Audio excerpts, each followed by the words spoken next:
Welcome to the Relationships Inside Out podcast with Doctors Gregory Siebert and Kimberly Murray, licensed marriage and family therapists. Join them on this journey as they explore the ins and outs of relationships. Well, welcome to Relationships Inside Out, where today we're going to talk about how to not be a helicopter parent. Helicopter parenting. Let's define it first. This is when we as a parent step into a role, not just supporting our kids, but functioning for them, making decisions for them, overprotecting their safety, not letting them have some independence, autonomy, and room for mistakes. Yeah, and it's a little confusing because I feel like in the research world, this was overindulgent. Mhm. And then someone just recoined this helicopter. To have like a cute term. And it's worked. It makes sense. Sure. And I think a lot of people have heard this term of helicoptering. But it actually has, and it makes it, well, I guess what's interesting about it is the goal of helicoptering is out of care of safety. Sure.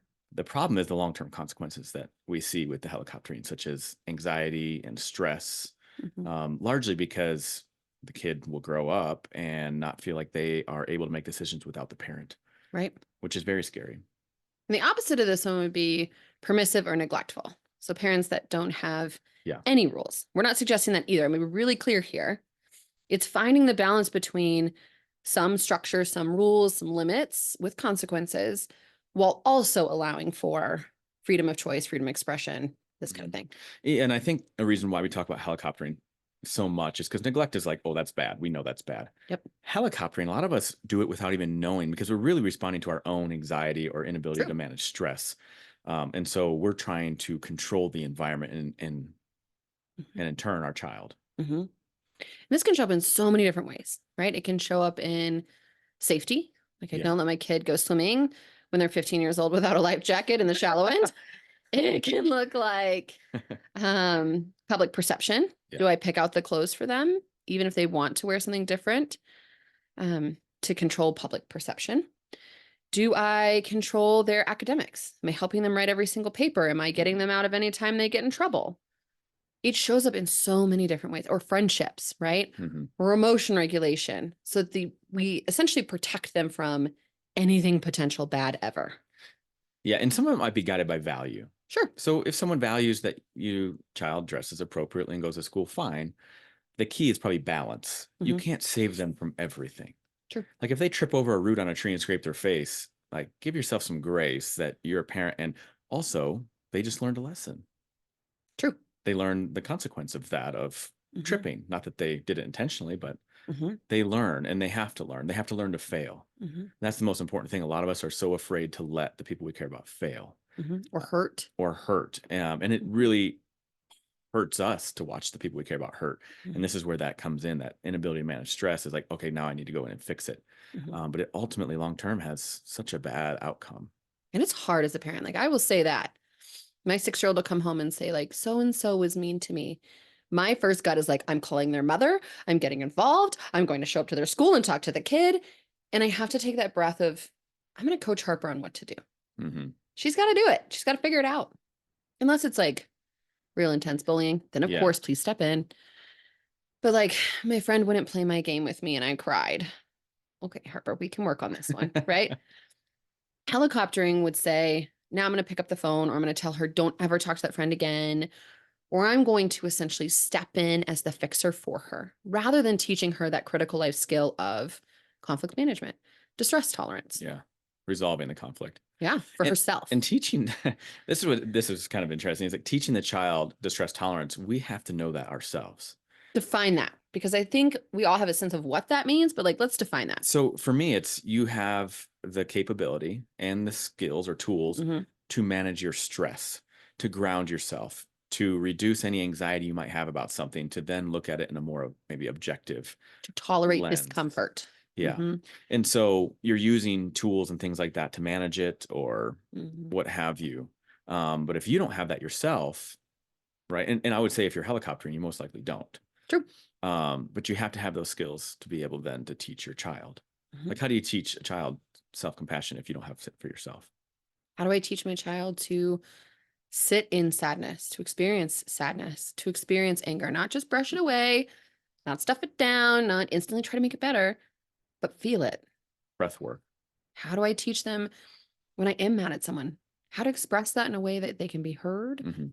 and in a way that we can actually resolve something. That's distress tolerance. I've got to Mhm. learn to sit with my discomfort. I've got to learn to sit with when I make a mistake. Oof, accountability. Mhm. I've got to learn to sit with failure and be able to accept that, work with it, do something with it, but to sit in it, not just shove it away. Yeah, and part of teaching them this isn't just telling them about it. It's True. also acting yourself and being a role model. So they see Mhm. you. They see when you get in a conflict with another family member or someone like Your a teacher. spouse. Yeah. Mhm. And you're able to, do healthy behaviors. They have to see it too. Mhm. It doesn't necessarily help when you're teaching your child, like, you need to breathe through this. You need to be mindful. And then you go drink a 6-pack to, Truth. wash it away. Or if I'm stressing my kids, I'll often say like, Harper, I need a break. Give me 5 minutes and I will remove myself. That teaches her I'm advocating for myself and I'm doing something with the distress or discomfort in my belly. Hmm. She now does the same thing. That is the kind of behavior we have to model so that when I'm not around to fix things for her, which ideally is actually quite a bit of the time, when I don't step in for her, she knows what to do with that. Yeah. And I am also thinking about variability in children. Mm-hmm. And some might need a little more attention in terms of safety, depending Absolutely. just their decision making, which is, there's variability in development.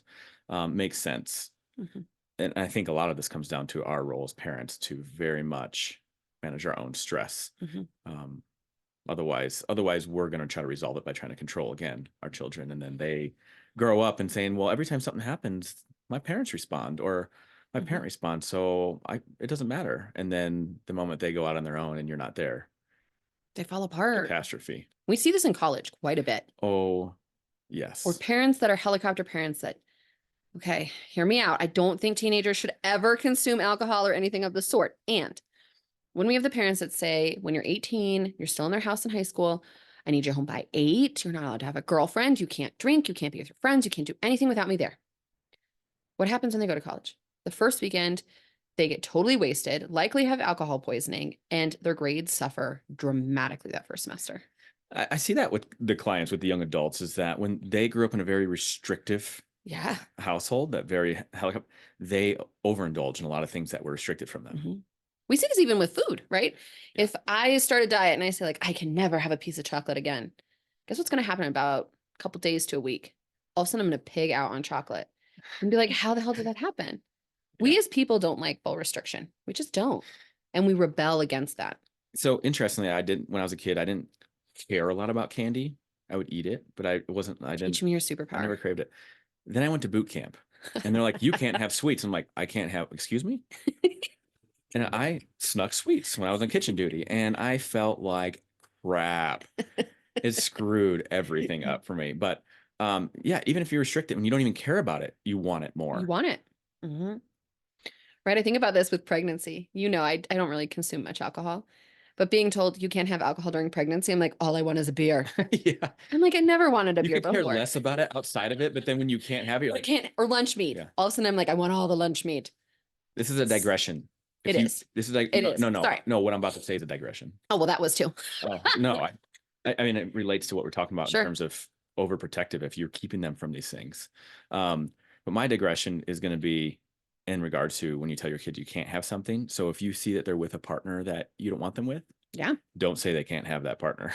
True. But that's true. When we say with helicopter parenting, Yeah. if I say you can't have any partner, you can't have a boyfriend, you can't have a girlfriend, you can't go on dates, you can't go out with your friend, nothing. They're going to sneak out. Oh, They're going to push against you at school. They're going to be texting their friends. They're going to do the stupid shit because you told them not to do the stupid shit. yeah. Yeah. It seems strange. It's like, I'm going to tell them not to, but they're going to do it, versus if I don't say anything, they're still going to do it. Not necessarily. Have a Mhm. conversation with them, explore it, be curious. And I think part of doing this in a healthy way is listening to your child, Mhm. listening and saying, like, what are their dreams and goals? Like, I don't want to input Mhm. mine on there. What are their desires around this relationship? And Mhm. having a conversation rather than dictating it is, I think, a good distinction. And trying to give them autonomy when we can. So with helicoptering, we're not really giving our kids autonomy at any point or the ability to make choices for themselves. Ideally, with authoritative parenting, which is that middle ground, we have limits and rules. Like, I don't want my kids going out and doing drugs. It's a fair one. Yeah. But okay, I say 10 o'clock curfew and my daughter's 16 and she says, Mom, I really want to be out till midnight. Okay, hon, let's go on 11. What about 11? Try to find that middle ground, have the discussion. If I'm firm on it, explaining to her why I'm firm on it, not just because I said so. Talking about, well, tomorrow you've got a competition and your body needs rest or what have you, right? Giving them some understanding for why, giving them some context, and treating them as an autonomous being in any way we can, really helpful here. So you mean when they say, I want to be at midnight, like, well, it's 8 o'clock now. Ask one more time and see if you get to go out. You're totally going to be that parent. Actually, I've done that. Yep. Anyway, we're all imperfect. We're all humans. It's fine. It's fine. It's hard not to helicopter, right? There are times when I want to protect my babies and it's instinctive. Keep them close. It's instinctive. Yeah. And I've got to let them explore. I've got to let them fall. I've got to let them make those mistakes so that they learn. Yeah. And it doesn't mean that you're not there when they fail. Sure. It means that you're a supporting role. Not a fixer. Not a fixer. Meaning, how can I help you get through this? While allowing them to experience those uncomfortable emotions. Or like for helicopter parents, sometimes we see like my kid can never do a single sport ever because they could get hurt. We know sports are good for development. Let them do the sport. Yeah. Maybe there's ones that are better than others. Maybe you choose basketball over football. Maybe you choose swimming over volleyball. I don't know. Fine.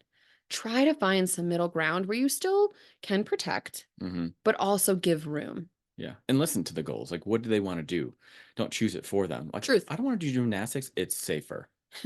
I mean, I don't know. It's not safe. I'm just giving a poor example. But let you them can be play like, chess club. What are your interests? You know, like, and try to have, again, conversation. Granted, this is going to be different based on their age and development. True.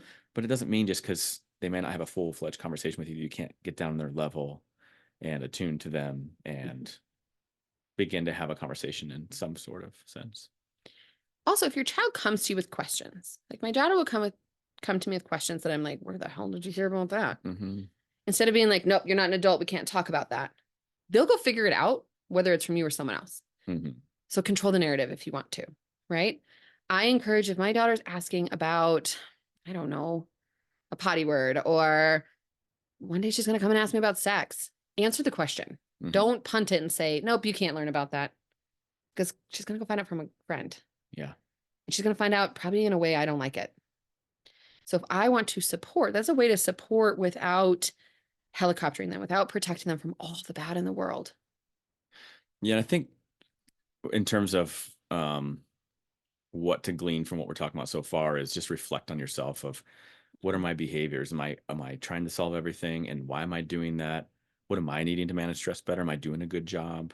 Am I modeling these things for my child? Like, where am I actually becoming a helicopter parent? Because there's certain contexts some parents don't care, but then others they're overindulgent, or and you're like, huh. But like explore that for yourself and say, why do I care about this? Is it important? Which you talked about earlier with like the tie-dye t-shirt, like making those decisions. Like at what point you're like, whatever, just wear the same shirt. Doesn't create an issue in the morning. You're happy. She feels strong and confident because now she's gotten herself dressed and she loves her outfit. Yeah. Whereas if I force her into something, I'm telling her your choice is not right. I'm telling her you can't be confident. You can't be independent. And that doesn't feel good for her. And she'll probably push away from me at that point.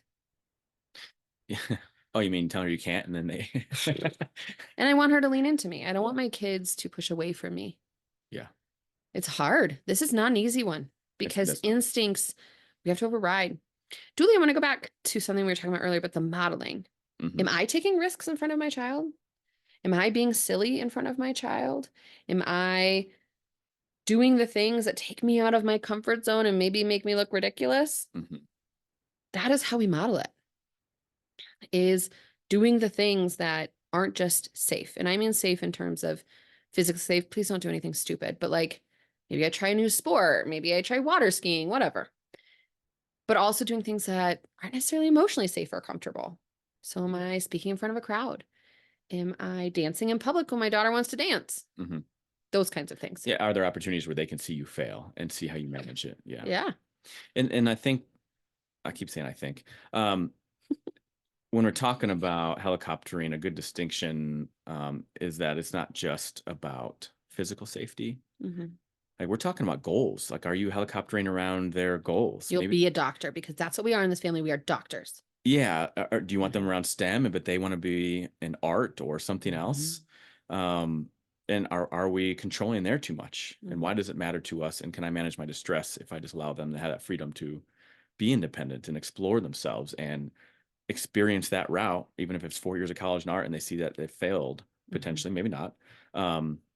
What do they gain from that versus you trying to control and protect?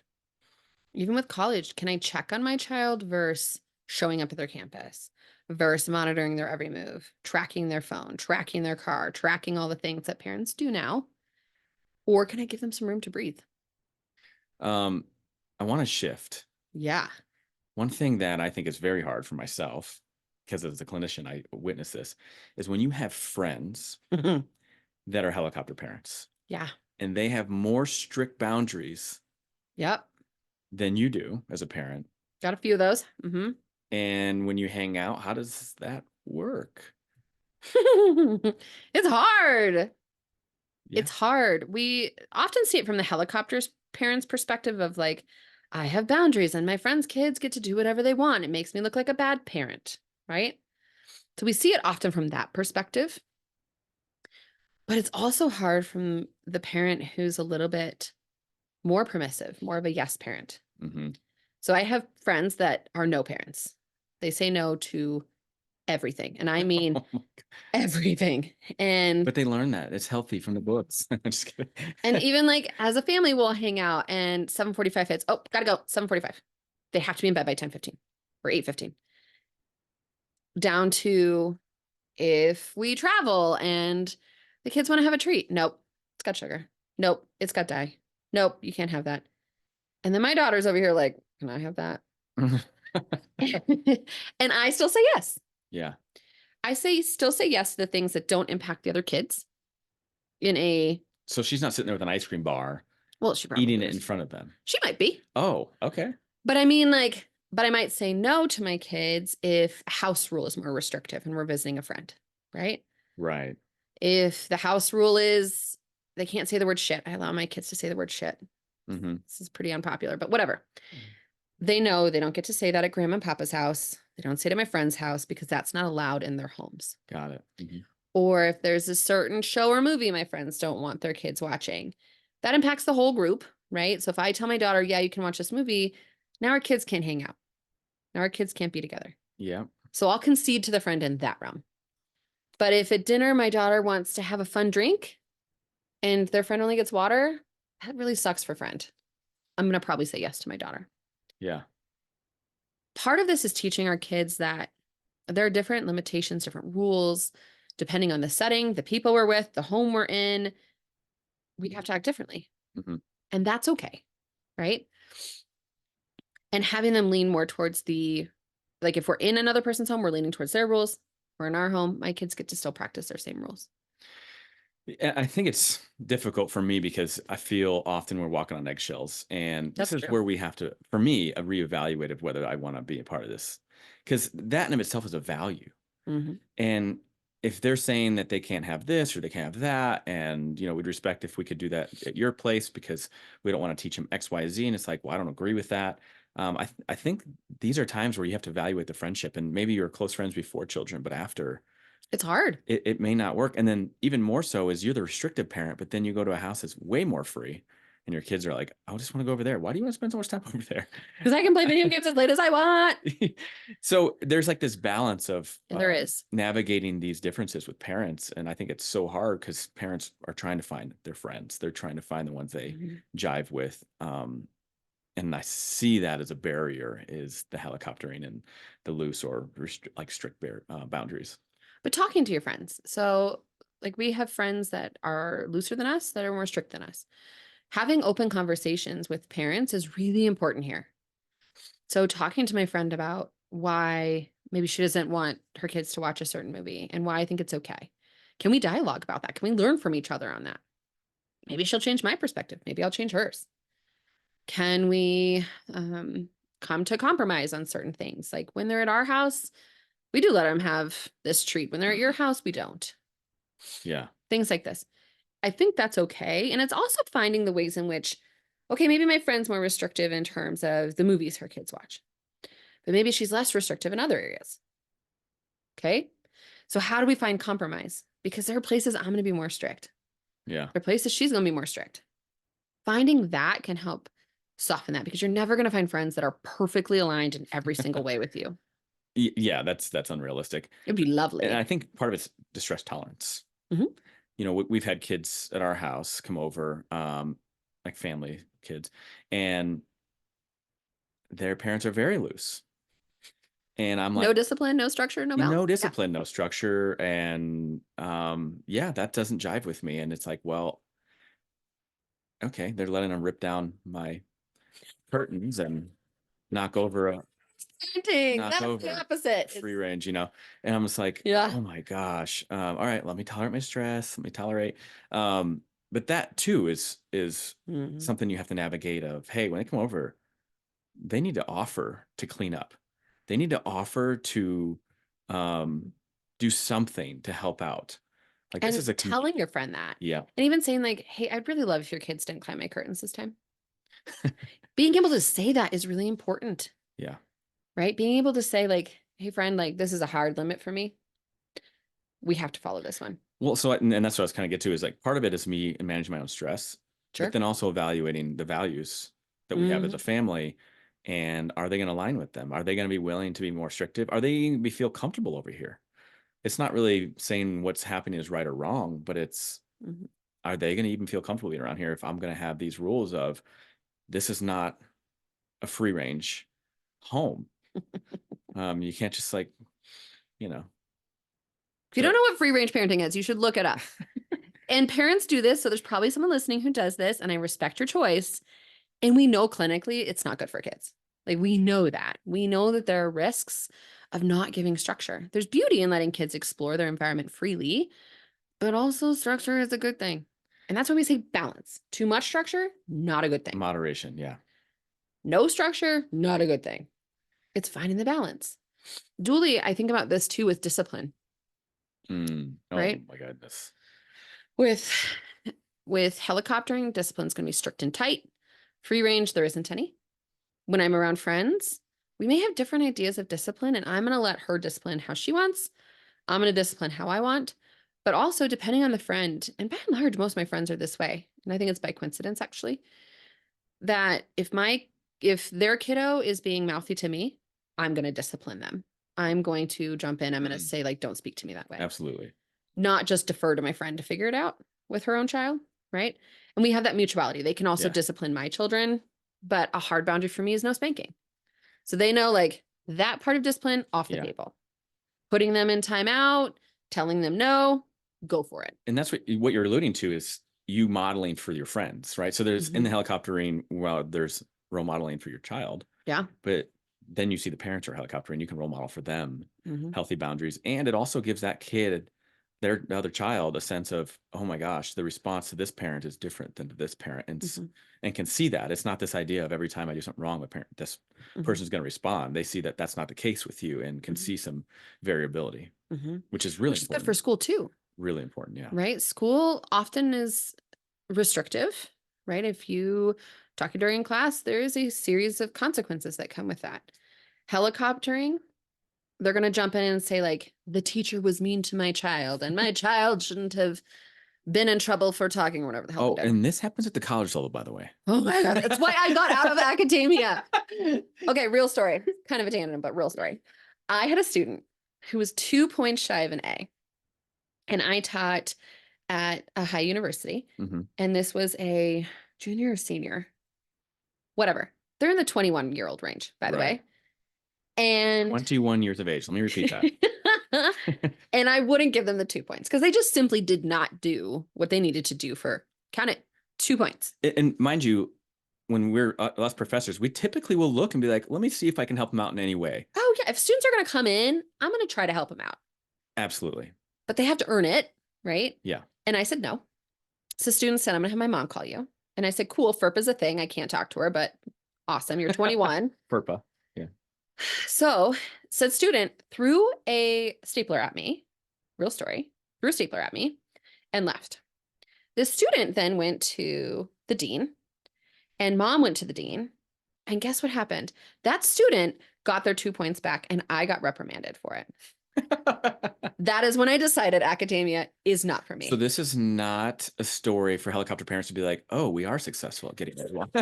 It's insane to me Yeah. that we reinforce that pattern of, I don't like it. I'm going to throw a temper tantrum or have mommy step in. And look, it's fixed. It's fixed. Okay, good. Oh my gosh. But A- this and is this- what shows up. And this was not a student who was, and I remember this story. This is why. This is not a student who was going to fail or not graduate. No, they were on the cusp of an A. This is an A- to an A. Yeah. And I'm like, well, how'd you get your other A's? Because now I get it. Oh, yeah. It's terrible. Yeah. Anyway, but this happens, right? Or 21 years of age, people. even I hear like marital couples in my work now Yeah. where they'll have mom call the husband Oh, or yes. call the boyfriend and say like, you're being mean to my daughter, blah, blah, blah, blah. Please don't do this, folks. Like it's solve your own problems. But that's what helicopter parenting is. And it doesn't just end at 18. Yeah. It goes on throughout the lifespan of over-involvement, codependency, overindulgence of our child, all of those pieces. Yeah, I love that you bring that into the adult relationships because you do see triangulation a lot. A lot. And triangulation is when you bring a third party into it. And Mhm. with helicopter, it's usually a parent. Mhm. And I have several couples who are like, the mom got involved. And it's like, no. Mhm. They need to remove themselves because it creates a bias. Because ultimately, if you work it out, Mhm.